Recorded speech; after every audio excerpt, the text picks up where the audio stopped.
Keling, endi suhbatimizni sal keyinroq davom qildirsak, bizda albatta mavzumiz juda ham qiziqarli. Mard O'g'lon davlat mukofoti sohibi, O'zbekiston badiiy ijodkorlar uyushmasi a'zosi haykaltarosh Artur Rajabov faoliyati haqida tayyorlangan lavha bor. Keling, birgalikda tomosha qilamiz. Va yoshlar bilan bog'liq ma'lumotlarni sizni ham befarq qoldirmaydi degan umiddamiz. Azizlar, biz lavhadan keyin yana qaytamiz.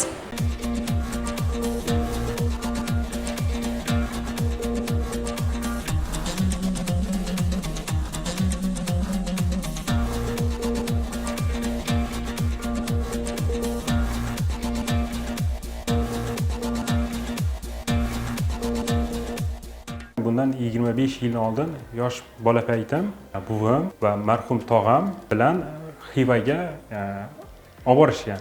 O'sha ko'zimda men shamollaganman. O'sha shifoxonaga olib borishayotgan paytida o'sha yo'lagida haykallar turgan.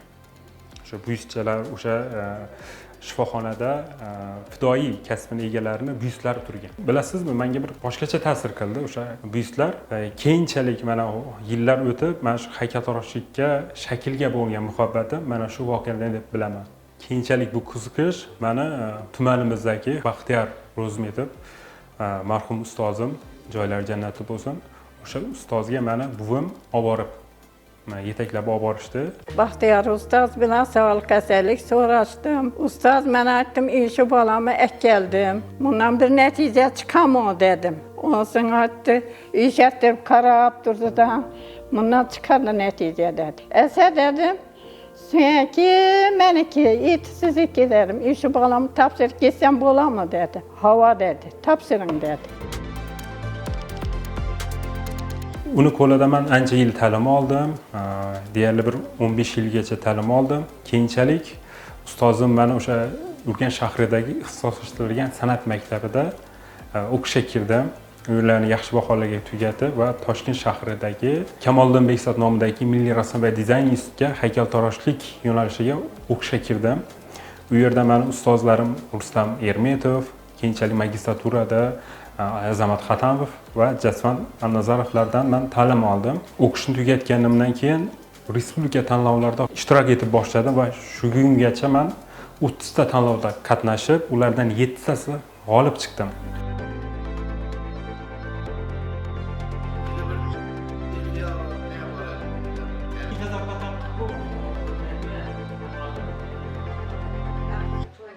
Oyunlar ben aldım, Baxtiyor bir qaytib kaldım. Artur dedi, bir işlerini bir ko'rib bering. Muhammad Yusuf'un büyüsünü yasagan ekan. Uyuna kelip şurada kelip ko'rdik. Şimdi siz dedi Muhammad Yusuf'ta bir yanında köp bo'lgansiz, bir tanış dostsiz, o'qishayman yo'qmi deb olib keldi. Lekin men bir ikki joyini aytdim Arturga, yaxshi deb tushuntirdim, yaxshi o'xshatib chiqqan ekan. Uning dunyoga chiqishi ham mana shu Anna German orqali, Polyak bo'lsam Urganchda tug'ilgan, mana qo'limda kitobdan shu Anna German Virüs degan bir Rossiya chiqqan kitobda keltirilgan ekan. Shu ishlayotgan ish jarayonidan keltirilgan suratini ko'rdim, quvondim.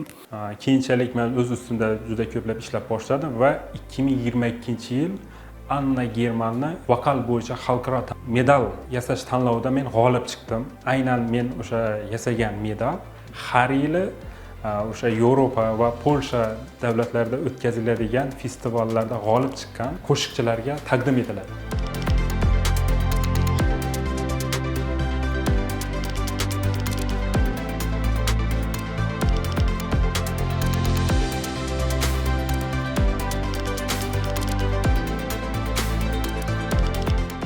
Raj Kapurning 100 yillik munosabati bilan O'zbekistonimizda Hindiston va O'zbekiston do'stlik aloqalari ramzi sifatida Hind kunlari o'tkazildi. O'sha 17-dekabr va 22-dekabr kunlari o'sha Milliy kino san'at saroyida Raj Kapurning 100 yilligiga bag'ishlangan tadbir bo'ldi. Ushbu tadbir munosabati bilan Raj Kapurning byustini ishlashga muvaffaq bo'ldim. Mana bilamizki, Raj Kapur dunyo miqyosidagi inson.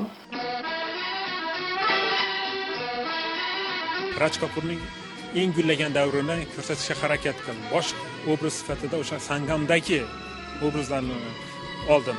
Sangamda shunaqa bir chiroyli jumla bor. Oshiq borki, kuylagay afsona bo'lmaguncha, rom etolmas yorini devona bo'lmaguncha. Har dil jo pyar karega, wo gana gaega.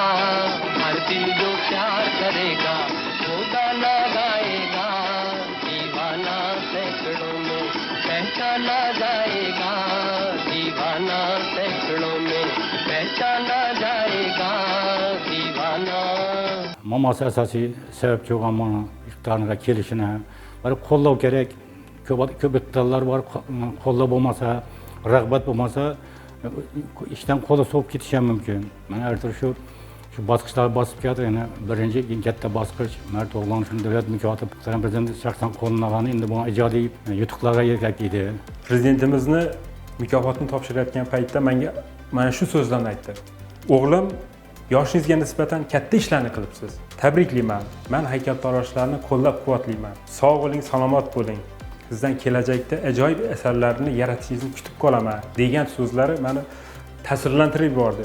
Bilasiz, xalqning oldida bunday e'tirofni olish va prezident tomonidan mukofotni qo'llaridan olish bu har kimning orzusi, har bir ijodkorning.